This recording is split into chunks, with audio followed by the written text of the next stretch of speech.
அண்ணாமலைக்கு ஒரு நியாயம், அதிமுகவிற்கு ஒரு நியாயமா? நயினார் நாகேந்திரனுக்கு மண்டையில் உரைக்கவில்லையா? டெல்லிக்கு பிறந்த வீடியோ ஆதாரம். அண்ணாமலைக்காக ஆவேச குரல் கொடுத்த ரங்கராஜ் பாண்டே. வணக்கம் நண்பர்களே. தமிழகத்தில் உள்ள அதிமுகவினர் இப்போதல்ல, இனிமேல் எப்போதும் பாஜகவுடன் கூட்டணி வைக்க மாட்டோம் என்று உதார்விட்டு வந்தார்கள். ஆனால் அதிமுக கூட்டணிக்கு எந்த ஒரு கட்சியும் வரமாட்டார்கள் என்றதும் வேறு வழியே இல்லாமல் டெல்லிக்கு ஓடோடி சென்று அமித்ஷாவுடன் டீல் பேசினார்கள். ஆனால் இப்போது பார்த்தால் எங்கள் கூட்டணியில் எத்தனை கட்சிகள் சேர்ந்தாலும் நாங்கள் மட்டுமே ஆட்சி அமைப்போம் என்று அதிமுகவினர் மாறி மாறி சொல்லி குழப்பத்தை ஏற்படுத்தி கொண்டு வருகிறார்கள். இன்னொரு பக்கம் அமித்ஷாவோ 2026 தேசிய ஜனநாயக கூட்டணி வெற்றி பெற்றால் தமிழ்நாட்டில் அதிமுக பாஜக சேர்ந்து ஆட்சி அமைப்போம் என்று கூறி வருகிறார்.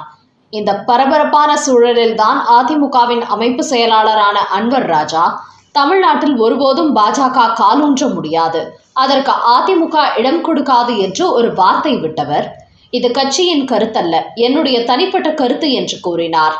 இதுதான் தற்போது பாஜக வட்டாரங்களில் கடும் விவாதங்களை ஏற்படுத்தி உள்ளது.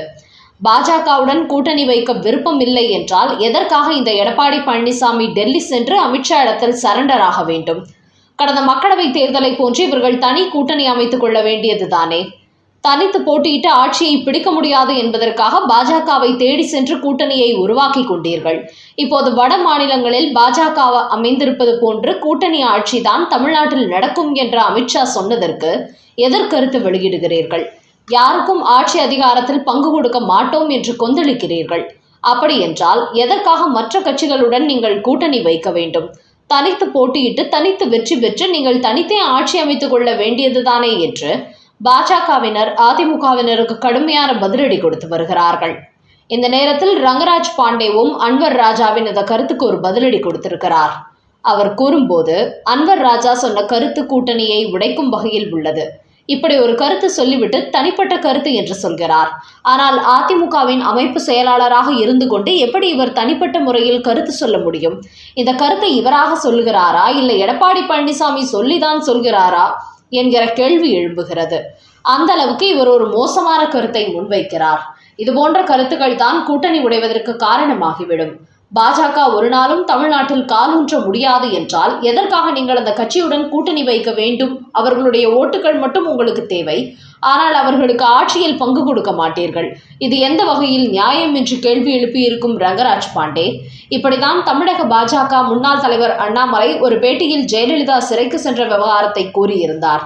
அவரிடத்தில் கேட்கப்பட்ட கேள்விக்கு அவர் அந்த பதிலை கொடுத்தாக வேண்டிய நிலை ஏற்பட்டது. அதோடு ஜெயலலிதா ஊழல் செய்ததற்காக சிறைக்கு சென்றார் என்பது ஒட்டுமொத்த தமிழ்நாட்டிற்கே தெரியும்.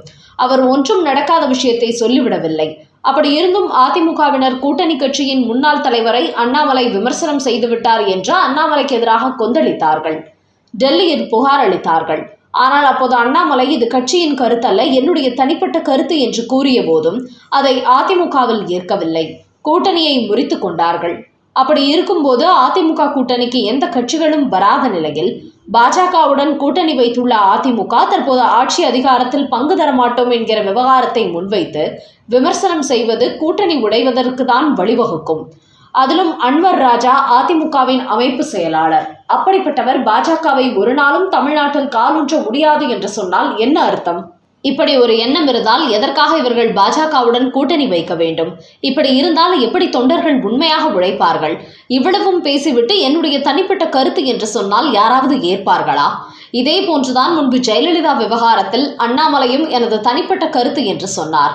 ஆனால் நீங்கள் ஏற்கவில்லையே, அதை வைத்தே கூட்டணியை முறித்து கொண்டீர்களே.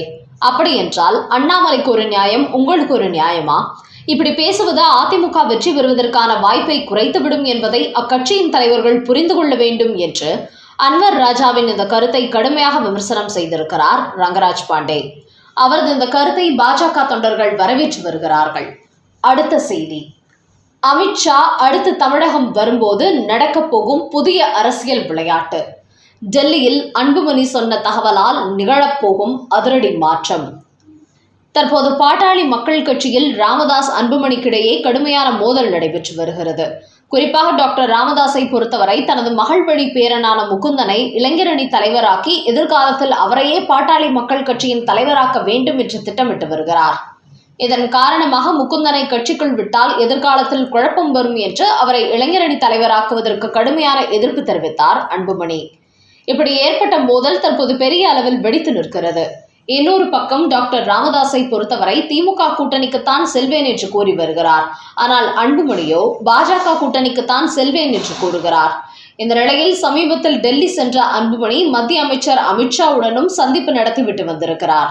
அப்போது பாமகவில் நடந்து வரும் மோதல் குறித்து கூறியிருக்கிறார். இதையடுத்து சில விஷயங்கள் அவரிடத்தில் சொல்லி அனுப்பியுள்ள அமித்ஷா, அடுத்து தான் தமிழகம் வரும்போது இந்த பிரச்சனைக்கு ஒரு நிரந்தர முடிவெடுப்போம். குறிப்பாக இது குடும்ப ரீதியான மோதலாக வெளியில் தெரிந்தாலும் பாட்டாளி மக்கள் கட்சியை தங்கள் பக்கம் இழுக்க வேண்டும் என்பதற்காக இப்படி ஒரு மோதலை திமுக தான் பெரிதாக்கி வருகிறது. அதனால்தான் திடீரென்று டாக்டர் ராமதாஸ் முகுந்தனை இளைஞரணி தலைவராக்கி இருக்கிறார். அதற்கு நீங்கள் எதிர்ப்பு தெரிவிப்பீர்கள் என்பதற்காகவே இப்படி ஒரு பிரச்சனையை கொண்டு வந்து கட்சியை முழுவதுமாக தனது கட்டுப்பாட்டுக்குள் கொண்டு வர திட்டம் போடுகிறார் டாக்டர் ராமதாஸ். ஆனால் பொதுக்குழுவால் தேர்வு செய்யப்பட்ட தலைவருக்குத்தான் கட்சியில் அனைத்து முடிவுகளையும் எடுப்பதற்கு உரிமை உள்ளது. அதனால் தேர்தல் ஆணையத்தில் இது குறித்து புகார் அளித்து விடுங்கள். அதன் பிறகு தேவைப்பட்டால் நீதிமன்றத்திற்கு சென்று பொதுக்குழுவால் தேர்வு செய்யப்பட்ட தலைவருக்கு தான் கட்சியின் முடிவுகளை எடுப்பதற்கு அதிகாரம் உள்ளது என்பதை அவருக்கு தெரியப்படுத்தி விடலாம் என்று அமித்ஷா அன்புமணிக்கு ஒரு ஆலோசனை கொடுத்து அனுப்பியுள்ளாராம். அதனால் அடுத்தபடியாக அமித்ஷா தமிழகம் வரும்போது பாட்டாளி மக்கள் கட்சி விவகாரத்தில் ஒரு அதிரடியான முடிவெடுப்பார்கள் என்பது தெரிய வந்துள்ளது. அடுத்த செய்தி, திமுக கூட்டணியை உடைக்க திட்டம் போடும் விஜய். டெல்லி சென்று ராகுல் காந்தியை சந்திக்கும் தாவேகா டீம். தற்போது தமிழ்நாட்டில் உள்ள திமுக அதே கூட்டணி அப்படியே தொடர்வது போல் தெரிந்தாலும் அந்த கூட்டணியில் உள்ள கட்சிகள் சலசலப்பில் இருந்து கொண்டிருக்கிறார்கள். குறிப்பாக ஆட்சி அதிகாரத்தில் பங்கு, கூடுதல் தொகுதி என்று கேட்டதற்கு மு.க. ஸ்டாலின் எந்த பதிலும் கொடுக்காததால் அவர்கள் கூட்டணியை மாற்றிக்கொள்ள திட்டமிட்டு வருவதாக தகவல் வெளியாகியுள்ளது. குறிப்பாக நடிகர் விஜய் தான் ஆட்சி அதிகாரத்தில் பங்கு பெறப்படும் என்று கூறியதால் பல கட்சிகளும் வருவார்கள் என்று எதிர்பார்த்தார். ஆனால் அவரது கூட்டணிக்கு இப்போது வரை எந்த கட்சிகளும் செல்வதாக இல்லை. என்றாலும் திமுக கூட்டணிக்குள் சலசலப்பு நிலவிக் கொண்டிருப்பதால் அதை தனக்கு சாதகமாக பயன்படுத்தி அந்த கூட்டணியை எப்படியாவது உடைக்க வேண்டும் என்று திட்டமிட்டு வரும் விஜய் விரைவில் டெல்லி சென்று தனது குழுவினருடன் ராகுல் காந்தியை சந்திக்க திட்டமிட்டிருப்பதாக தமிழக வெற்றிக் கழக வட்டாரங்களில் கூறுகிறார்கள். அதோடு காங்கிரஸ் கட்சி கூட்டணியை உடைத்ததால் விசிக, கம்யூனிஸ்ட் கட்சிகளும் வெளியேறிவிடுவார்கள். அதனால் அதை வைத்துதான் ஒரு வலுவான கூட்டணி உருவாக்கி கொள்ளலாம் என்று விஜய் திட்டமிட்டு வருகிறாராம். அதனால் இன்னும் ஒரே வாரத்தில் தாவேகா டீம் டெல்லி செல்கிறதாம். ஆனால் மு.க. ஸ்டாலினோ அதிமுக கூட்டணியில் பாஜக இருப்பதால் திமுக கூட்டணி கட்சிகள் அங்கு செல்ல மாட்டார்கள். அதேபோல் நடிகர் விஜய் இன்னும் முதல் தேர்தலை கூட சந்திக்கவில்லை என்பதால் அவரை நம்பி இவர்கள் செல்ல மாட்டார்கள் என்று நினைத்து கொண்டு கடந்த தேர்தலில் கொடுத்த அதே தொகுதிகளை தான் தருவேன், கூட்டணி ஆட்சிக்கு வாய்ப்பில்லை என்று தடாலடியாக கூறி வருகிறார். அதனால் டெல்லி சென்று காங்கிரஸ் மேலிடத்தில் பேச்சுவார்த்தை நடத்தி விஜய் தரப்பு வெற்றி பெற்றுவிட்டால் திமுக கூட்டணி உடைந்து சிதறிவிடும் என்பது உறுதியாகி இருக்கிறது. விசிகாவை தொடர்ந்து இந்திய கம்யூனிஸ்ட் கட்சியையும் கலாய்த்த தினமலர் நாளிதழ். திமுக கூட்டணியில் இடம்பெற்றுள்ள விசிகா, கம்யூனிஸ்ட் போன்ற கட்சிகள் 2026 சட்டமன்ற தேர்தலில் கூடுதலான தொகுதிகளை திமுகவிடம் பெற வேண்டும் என்பதற்காக பலதரப்பட்ட கருத்துக்களை வெளியிட்டு வருகிறார்கள்.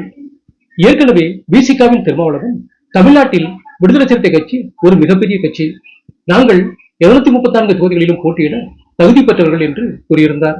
அதற்கு அப்போது தினமலர் நாளிதழ் ஒரு கார்ட்டூன் வெளியிட்டு கலாய்த்திருந்தார்கள்.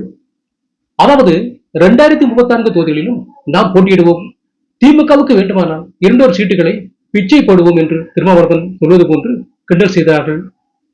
இந்த நிலையில் தற்போது இந்திய கம்யூனிஸ்ட் கட்சியும் நாங்கள் தமிழ்நாட்டில் உள்ள 234 தொகுதிகளிலும் தனித்து போட்டியிட தயார் என்று அறிவித்து ஒரு காமெடி செய்துள்ளார்கள். அதையடுத்து இதற்கும் தினமலர் நாளிதழ் ஒரு கார்ட்டூன் வெளியிட்டுள்ளது.